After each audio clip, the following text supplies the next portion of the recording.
When the church is healthy and it's good and it's doing what it's meant to do, it's actually meant to bring you hope. The people around you are meant to help you when you're going through stuff.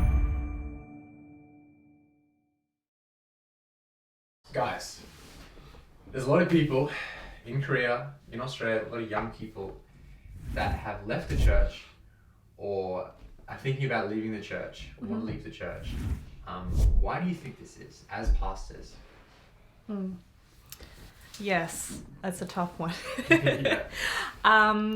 Generally, church is a good thing, and the community believers is actually very important. But I think to talk about the goodness of the church, you have to almost address why, what the flaws of the church are and why young people are leaving in the first place. So I think those things are important to address. Yeah, I think that's really insightful, actually. I would say personally, I can completely understand why some young people would find the church difficult to go to. And obviously it's really life-giving for some, but in some churches, the huge guilt and shame, culture. People you may feel judged because of a certain way that you're living. You may feel like they're always only talking about things that affect kind of people of the older generation. That's not necessarily relevant. Sometimes you may feel like it doesn't really teach you anything other than these are ideals that you'll never reach. And sometimes being in a church like that can kind of make you feel small and irrelevant. And I think that can be an issue. In going to church. But I would say there are definitely churches that aren't like that, and that I've been a part of that have completely changed my life. Do you have anything to... Yeah, so I feel like what church generally isn't good at is being able to admit its flaws. And being able to admit that it's not perfect. And I think being a part of an Asian culture, that's also really hard to understand because, when you're kind of young and you're growing up, you look at your parents or you look at your leaders in the church, you're like, they're meant to be perfect, or you kind of idolize them, right? Well, this is a celebrity culture where you idolize. And the moment that someone shows that they're not perfect, it's like your whole world comes crumbling down. So I think that's important to see as part of the Asian culture. But then also I think within church we find it hard to talk about and admit when we go wrong. And I think especially as young people, what happens is we look at that and we're like, we don't really want to be a part of that. To say it's imperfect is an understatement. The church has done some terrible things. I think we've seen in the church that there's been abuse of leadership. There's been misuse of leadership. There have been things that have happened within the church that people don't talk about that have actually hurt people. We haven't dealt with certain things in a great way, women in the church, or even the idea of homosexuality in the church. People just kind of they're not treated as human beings as well. And I think that's one thing. And then also what happens is there's also a big gap between the older generation and the younger generation in church. And so the younger generation, they're growing up and they're being influenced by the rest of the world, and they're wanting more to express themselves in a creative way, or talk about their emotions or whatever it is. And they don't get a space to do that within church because you have the older generation who feels like they're controlling everything. So that being said, we understand that there are key issues, and being ministers, we get it. We're working towards it, and I think we've personally struggled. We've personally kind of experienced even as pastors, I've had to kind of struggle with how sometimes I don't like the way the church is done. It's hard to admit. So that being said, why is church important? I love the church. I absolutely love the church. I don't just love the perfect church. I love the broken church. I think Jesus loves the broken church. And part of this journey has been God teaching me that his beauty and his power is made perfect in our weakness and our issues. So for example, right, for me personally, I grew up in a single parent home, and it was really tough, growing up with that experience.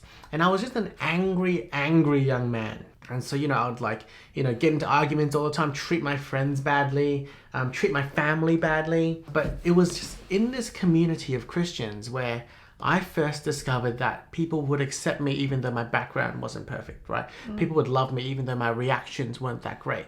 And friends would stick by me even though I treated them not in a good way. And it was this journey of many, many years where the church and my church community kept on believing in me, kept on showing me unconditional love, kept on kind of discipling me and growing me and investing in me, that I then began to find healing and Yeah. growth, and to the point where I became the minister of that congregation. Yeah. And so all the issues aside, I think when the church is healthy and there's good leadership and we really care about what Jesus cares about as opposed to just what we care about politically or socially, really amazing things happen. Yeah. And I just can't escape the fact that the church is so powerful when the people in the church genuinely love one another. Yeah. Yeah, and I think that's what you're saying, right? Like, at the end of the day, like, what is church? Is it just the services that we go to, right? Because in my mind, the church, at the end of the day, is like the people that kind of file out and go back to their homes and go back to their schools and whatnot. And, church is really about the people. And I think something about who God is, and we understand this as human beings, is that we were never created to be alone. Like, we were always created to be in relationship with one another, to be in community. Like, Yeah. what good has ever been out of being alone? When the church is healthy and it's good and it's doing what it's meant to do, it's actually meant to bring you hope. The people around you are meant to help you when you're going through stuff. Can I ask, what do you guys think is a sign of an unhealthy church community? I would say leaders that don't care about the daily struggles of the people that lead. It's really hard to escape the culture and the environment of your top leader. Yeah. Because they kind of dictate how people get treated. So one of the signs would be like, does your leader, they may not have time for you, but do they know you? Leaders who they may not know every detail about your life, but they will care enough to ask and to sit down and to know you. It's not about just the preaching, and I think that's the thing about pastors, right? Sometimes we go, the best pastor is the best preacher, but really the best pastor, one who really loves the people they're serving. And so that would be one of the things that I'd be looking for. Anything to add? I mean, like, aside from the things that are given, which is also hard to measure, like, you want them to be, a church that's centered on who Jesus is and the Bible and like prayer, like, those important spiritual disciplines.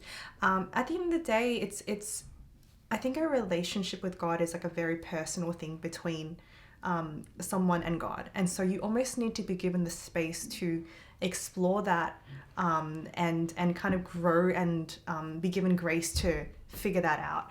And so I think I've just found churches, like, when they're quite judgmental and they make you feel like you don't have enough faith, and they make you feel guilty for not having enough faith because you're not doing this, and this as a Christian, as opposed to, oh, because I know God more, I want to actually do less of this, or I want to live a more Christian-like life. Like, what does that mean? I think that freedom to explore is actually really important in church, so I think when you feel like you have that freedom to walk with God and figure God out with people, but like also for yourself, I think that's very healthy. Another thing I'd look for perhaps is whether or not they're willing to talk about their faults. Yeah. I think a church is a church that's secure and they're coming from like a healthy place. They're always willing to talk about their issues and their history and they're willing to grow, right? Because everyone's going to make mistakes. Every culture is going to have their problems. Every church is going to have their problems.